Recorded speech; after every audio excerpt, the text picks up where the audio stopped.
Hello दोस्तों, स्वागत है आपका मेरे यूट्यूब चैनल में।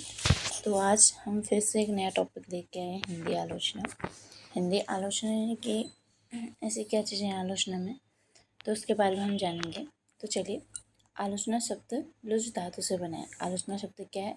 लुज धातु से बना है, संस्कृत के। लुज का अर्थ जो होता है वो देखना होता है, इसलिए किसी वस्तु या कृति की सम्यक व्याख्या, उसका मूल्यांकन आदि करना ही आलोचना है। किसी भी कृति यानी किसी भी रचना या किसी भी वस्तु का सम्यक व्याख्या और उसका मूल्यांकन आदि करना ही आलोचना है। आलोचना शब्द सबसे पहले तो है लुच धातु से बना है। लुच का अर्थ होता है देखना, और किसी वस्तु या कृति की सम्यक व्याख्या, उसका मूल्यांकन आदि करना ही आलोचना है। संस्कृत में प्रचलित टीका व्याख्या, जो संस्कृत में प्रचलित है टीका व्याख्या और काव्य सिद्धांत निरूपण के लिए भी आलोचना शब्द का प्रयोग किया जाता है। जो संस्कृत में प्रचलित टीका व्याख्या है और उसका काव्य सिद्धांत का निरूपण के लिए जो शब्द का प्रयोग किया जाता है वो आलोचना शब्द का प्रयोग किया जाता है। ठीक है। आचार्य रामचंद्र शुक्ल जी कहते हैं, उनके अनुसार एक कथन है, आधुनिक आलोचना संस्कृत के काव्य सिद्धांत निरूपण से स्वतंत्र है। जो आधुनिक आलोचना है संस्कृत के काव्य सिद्धांत से क्या है? स्वतंत्र है। आलोचना का कार्य है किसी साहित्य रचना की अच्छी तरह परीक्षा करके उसके रूप, गुण और अर्थव्यवस्था का निर्धारण करना। ठीक है। मतलब रामचंद्र शुक्ल जी कहते हैं कि आज का जो आधुनिक जो आलोचना संस्कृत जो आलोचना है संस्कृत के काव्य सिद्धांत निरूपण से स्वतंत्र है। आलोचना का कार्य है किसी साहित्यिक रचना की, मतलब कि कोई भी साहित्यिक रचना हुई है उसकी अच्छी तरह से परीक्षा करके उसके रूप, गुण और अर्थव्यवस्था का निर्धारण करना है। ठीक है। इसी प्रकार हम आगे चलते हैं। डॉक्टर श्याम सुंदर दास जी कहते हैं, साहित्य क्षेत्र में ग्रंथ को पढ़कर, अगर साहित्यिक क्षेत्र में ग्रंथों को पढ़कर उसके गुणों और दोषों का विवेचन करना, उसके संबंध में अपना मत प्रकट करना ही आलोचना है। श्याम सुंदर दास का जो कथन है उससे हमें साफ पता चल जाता है कि आलोचना क्या है। मतलब साहित्य क्षेत्र में ग्रंथ को पढ़कर उसके गुणों और दोषों का विवेचन करना और उनके संबंध में अपना मत प्रकट करना ही क्या है? आलोचना कहलाते हैं। और आलोचना के कितने प्रकार हैं? 2 प्रकार हैं, सैद्धांतिक आलोचना और व्यवहारिक आलोचना। ठीक है। आलोचना के प्रकार अगर पूछा जाए तो क्या है? 2 प्रकार के हैं, सैद्धांतिक आलोचना और व्यवहारिक आलोचना। सैद्धांतिक आलोचना। सैद्धांतिक आलोचना में साहित्य के सिद्धांतों पर विचार होता है। जो साहित्य के जो सिद्धांत हैं उस पर विचार होता है, और ये सिद्धांत शास्त्रीय भी हो सकते हैं, ऐतिहासिक भी हो सकते हैं। ठीक है। सबसे पहले जो सैद्धांतिक आलोचना है, सैद्धांतिक आलोचना में साहित्य के सिद्धांतों पर विचार होता है, और ये शास्त्रीय भी हो सकते सिद्धांत, ऐतिहासिक भी। इस पद्धति में आलोचक शास्त्र के विषय में सिद्धांत स्थापित करता है, उसमें साहित्य के मानदंड विषयक चिंतन होता है। ठीक है। जो सैद्धांतिक आलोचना है वो साहित्य के सिद्धांतों पर विचार होता है सैद्धांतिक आलोचना का, और वो सिद्धांत शास्त्रीय भी हो सकते हैं और ऐतिहासिक भी हो सकते हैं। आगे चलते हैं। हमारा व्यवहारिक आलोचना है। व्यवहारिक आलोचना जब सिद्धांतों के आधार पर साहित्य की समीक्षा की जाए। सैद्धांतिक आलोचना में हमने पढ़ा कि सैद्धांतिक आलोचना में साहित्य के सिद्धांतों पर विचार होता है, और व्यवहारिक आलोचना में जब सिद्धांतों के आधार पर साहित्य की समीक्षा की जाए तो उसे व्यवहारिक आलोचना का नाम दिया जाता है। व्यवहारिक आलोचना निम्न प्रकार की होती है। ठीक है। व्यवहारिक आलोचना भी क्या होती है? उसके भी कई प्रकार हैं। सबसे पहले व्याख्यात्मक आलोचना। गुण गंभीर साहित्य रचना के विषय उसकी भाषा शिल्प को सरल सुबोध भाषा में प्रकट करना ही व्याख्यात्मक आलोचना है। व्याख्या मतलब कि किसी भी जो विषय है या किसी कोई भी साहित्य रचना है उसके ऊपर व्याख्या करना है, यानी कि गुण गंभीर साहित्य रचना के विषय उसकी भाषा शिल्प को सरल रूप में व्याख्या करने का मतलब ये नहीं कि आप कठिन शब्दों का प्रयोग करें। व्याख्या करने का मतलब सरल और सुबोध, यानी कि जो समझ में आए, सुबोध भाषा में स्पष्ट करना ही व्याख्यात्मक आलोचना है। फिर दूसरा है जीवन चरित्रात्मक आलोचना। किसी भी रचनाकार का साहित्य किसी न किसी रूप और मात्रा में उसके जीवन घटनाओं से प्रभावित होते हैं। ठीक है, अब जीवन चरित्रात्मक रचना है तो मतलब जो भी रचनाकार होता है, जो भी साहित्य वो लिखता है, जो और उसकी जो जीवनी होती है वो कहीं ना कहीं उसके जीवन की घटनाओं से रिलेट करते होती है, कहीं ना कहीं प्रभावित होती है। इस आलोचना में किसी रचनाकार की कृतियों का उसके जीवन और विशिष्ट घटनाओं के पृष्ठभूमि का मूल्यांकन होता है। बात सही है। जैसे जो रचनाकार होता है, जो भी उसकी कृति होती है वो उसके जीवन और विशिष्ट घटनाओं के पृष्ठभूमि, उसके पिछले जीवन का जो मतलब का कहीं ना कहीं मूल्यांकन होता है। ठीक है, फिर हमारा तीसरा जो आलोचना है वो है ऐतिहासिक आलोचना। ऐतिहासिक आलोचना के अंतर्गत वे रचनाएं आती हैं जिनमें किसी रचना का मूल्यांकन रचनाकार की जाति, वर्ग, उसके समाज के आधार पर किया जाता है। ठीक है, ऐतिहासिक यानी कि अब जो रचनाकार है उसके जो जाति है, उसका जो वर्ग है, उसके समाज के आधार पर जो किया जाता है वह ऐतिहासिक मूल्यांकन है, ऐतिहासिक आलोचना है। इस आलोचना पद्धति का आरंभ प्रसिद्ध इतिहासकार तेन ने किया था। ऐतिहासिक आलोचना का प्रारंभ किसने किया? प्रसिद्ध इतिहासकार जो तेन है उन्होंने किया। यह हिंदी आलोचना की अमूल्य निधि है। ऐतिहासिक आलोचना क्या है ना, जब कोई रचनाकार, जब जिसमें मतलब पहले तो कोई रचनाकार की जो जाति है, जो वहाँ का वर्ग है, जो समाज के आधार पर किया जाता है, ऐतिहासिक आलोचना की जाती है। और जो इसके प्रसिद्ध इतिहासकार हैं, जो ऐतिहासिक आलोचना के आरंभ जो प्रसिद्ध इतिहासकार हैं वो तेन माने जाते हैं। यह हिंदी आलोचना की अमूल्य निधि है। फिर उसके बाद आगे चलते हैं रचनात्मक आलोचना। रचनात्मक आलोचना में किसी रचना साहित्य के संपूर्ण साहित्य को आधार बनाकर आलोचना की जाती है। रचनात्मक आलोचना में किसी रचना या साहित्य के संपूर्ण साहित्य को आधार बनाकर आलोचना की जाती है। यह आलोचना पाठकों को स्वतंत्र रचना का क्या करती है? आनंद प्रदान करती है। रचनात्मक यानी किसी न कोई ना कोई रचना करके आलोचना लिखी जा रही है। ठीक है, फिर है प्रभाववादी आलोचना। प्रभाववादी आलोचना में आलोचक कृति को भूलकर उसके द्वारा उत्पन्न प्रभाव की मार्मिक आलोचना करने में तत्पर रहता है। प्रभाववादी आलोचना मतलब जो आलोचक है वो कृति को भूल जाता है, जिस कृति पर वो आलोचना करना चाहता है उस कृति को भूलकर उसके द्वारा जो प्रभाव, जो उसके अगर हम कोई भी कृति पढ़ते हैं उसका प्रभाव हमें कुछ ना कुछ पड़ता है ना, तो प्रभाव की मार्मिक आलोचना करने में तत्पर रहता है। ठीक है, फिर है तुलनात्मक आलोचना। जब किसी रचना या साहित्य की तुलना किसी अन्य रचनाकार या किसी दूसरी भाषा के साहित्य से की जाए तो उसे तुलनात्मक आलोचना कहते हैं। ठीक है, तुलनात्मक आलोचना यानी कि कहीं कहीं भाषा और आलोचना का क्या होता है? तुलना की जाती है।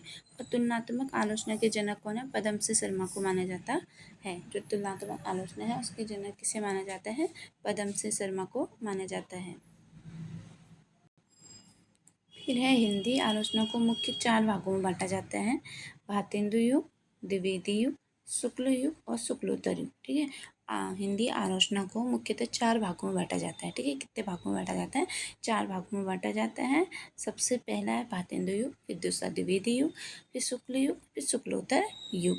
और जो भारतेंदु युग है वो भारतेंदु हरिश्चंद्र को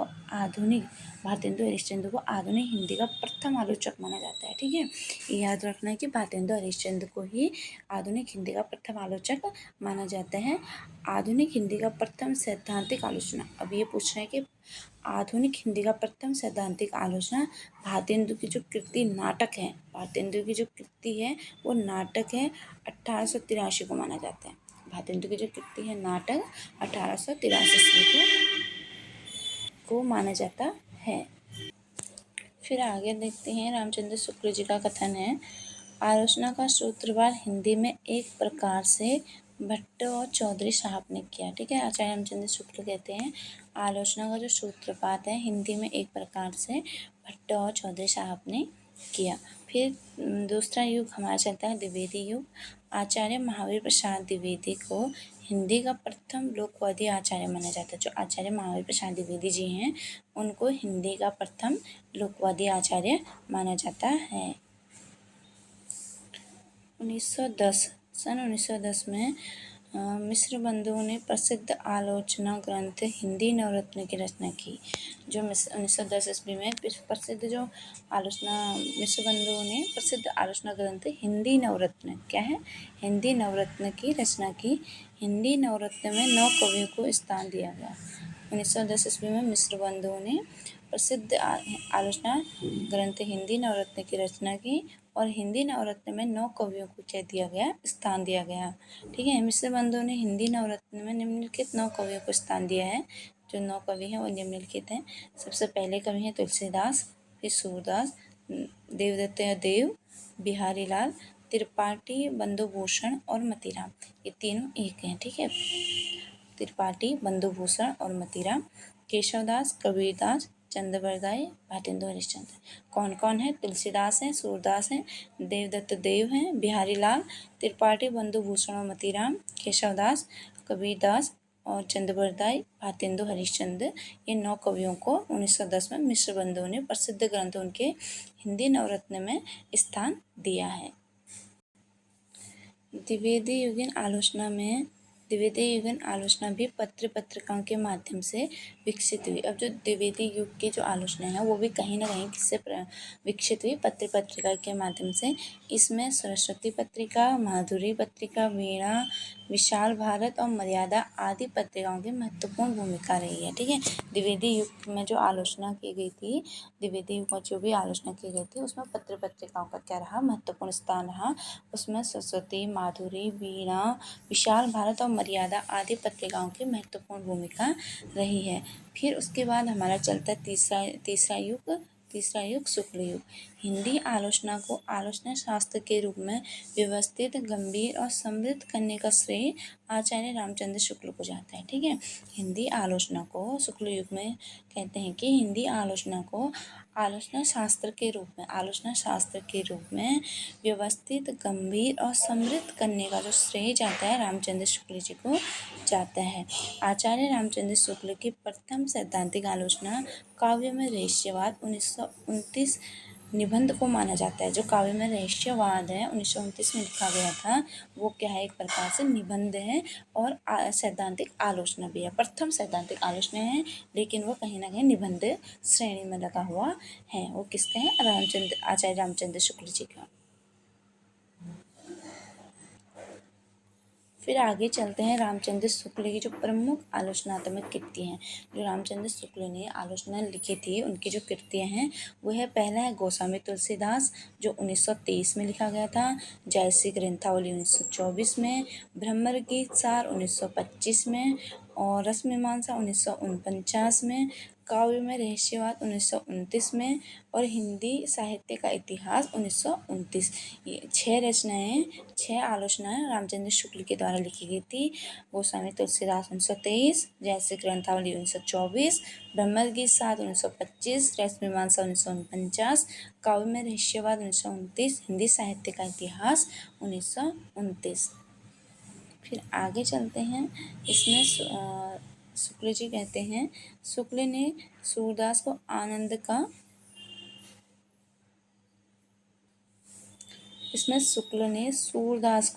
आनंद की सिद्ध अवस्था का कवि माना है। जो सूरदास है, शुक्ल जी ने सूरदास को आनंद की सिद्ध अवस्था का कवि माना है। वहीं दूसरी ओर तुलसीदास को साधना अवस्था का और जायसी को काव्य में प्रेम की पीर की व्यंजना को महत्व दिया है। ठीक है, ये बहुत इम्पोर्टेंट है।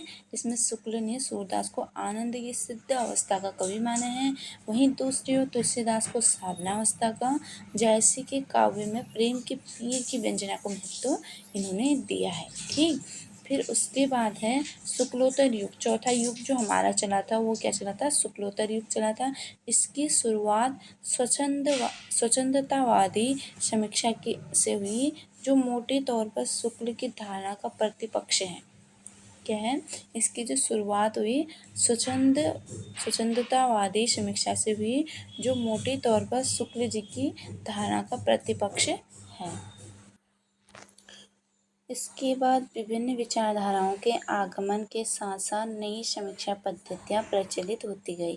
ठीक है, जब शुक्लोत्तर युग चला उसके बाद क्या है, इसके बाद विभिन्न विचारधाराओं के आगमन के साथ साथ नई समीक्षा पद्धतियाँ प्रचलित होती गई, जिसमें प्रगतिवादी समीक्षा, मनोविश्लेषण वाली समीक्षा और नई समीक्षा प्रमुख हैं। ठीक है, शुक्लोत्तर युग में 3 समीक्षाएँ मतलब नई समीक्षाएँ पद्धतियाँ प्रचलित होती गई, जिसमें से प्रगतिवादी समीक्षा, मनोविश्लेषणवादी समीक्षा और नई समीक्षा प्रमुख हैं। फिर है नंद दुलारे वाजपेयी को समन्वयशील, स्वतंत्रतावादी, सौराष्ट्रवादी आलोचक माना जाता है। जो नंद दुलारे वाजपेयी हैं उनको समन्वयशील, स्वतंत्रतावादी एवं सौराष्ट्रवादी आलोचक माना जाता है। फिर उसके बाद है नंद दुलारे वाजपेयी की जो रचनाएं हैं, नंद दुलारे वाजपेयी की रचनाएं हैं, नंद दुलारे वाजपेयी की जो प्रमुख रचनाएं हैं वो है जयशंकर प्रसाद, जो 1940 ईस्वी में लिखी गई थी। कभी कुछ फिर उसके बाद दूसरी रचना है हिंदी साहित्य 20वीं शताब्दी, 1942 ईस्वी में लिखी गई थी। आधुनिक साहित्य 1950 ईस्वी में लिखी गई थी। महाकवि सूरदास 1952 ईस्वी में लिखी गई थी। प्रेमचंद साहित्यिक विवेचन, नया साहित्य नए प्रश्न 1955। राष्ट्रभाषा की कुछ समस्याएं, महाकवि निराला 1965। हिंदी साहित्य का संक्षिप्त इतिहास, आधुनिक काव्य रचना और विचार,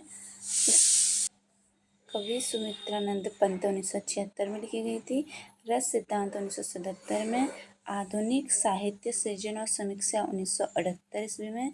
और हिंदी साहित्य का आधुनिक युग 1978 ईस्वी में लिखा गया था। रीति और शैली 1979 ईस्वी में। इस प्रकार से जो नंद दुलारे वाजपेयी हैं उनकी ये आलोचनाएं हैं, उन्होंने ये आलोचना की थी। उसके बाद हिंदी साहित्य 20वीं शताब्दी, जो हिंदी साहित्य 20वीं शताब्दी है वो नंद दुलारे वाजपेयी की पहली रचना है।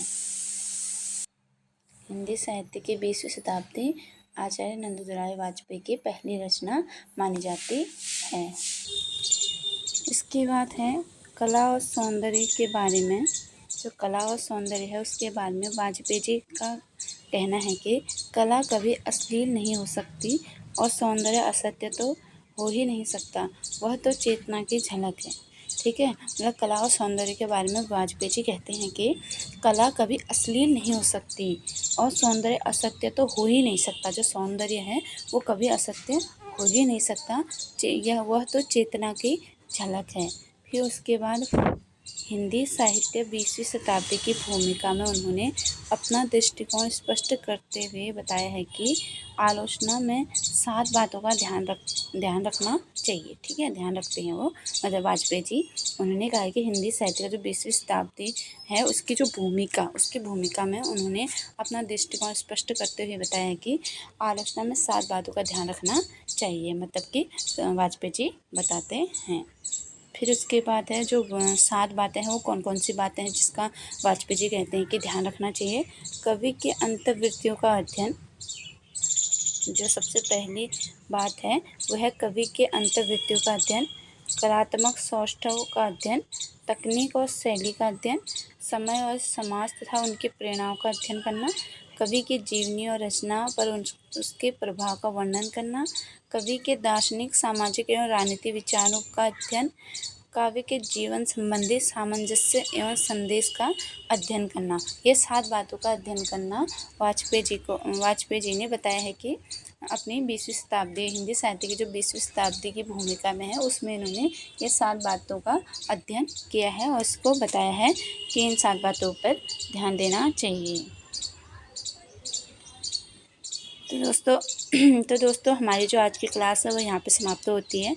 तो इसके अलावा जो अन्य आलोचक है जैसे रामदास शर्मा, हजारी प्रसाद द्विवेदी जी, श्याम सुंदर दास जी और डॉक्टर नगेंद्र, इस प्रकार के जो आलोचक हैं उनकी जो कृतियाँ हैं, उनका क्या क्या व्यक्तित्व रहा है, वो उन्होंने कैसे कैसे कार्य किया है, उनके बारे में हम आगे आने वाली वीडियो में लेके आएंगे। तो अगर आपको ये वीडियो पसंद आई हो तो प्लीज़ लाइक शेयर सब्सक्राइब ज़रूर करें और एक कमेंट भी करें कि ये वीडियो कैसी बनी है।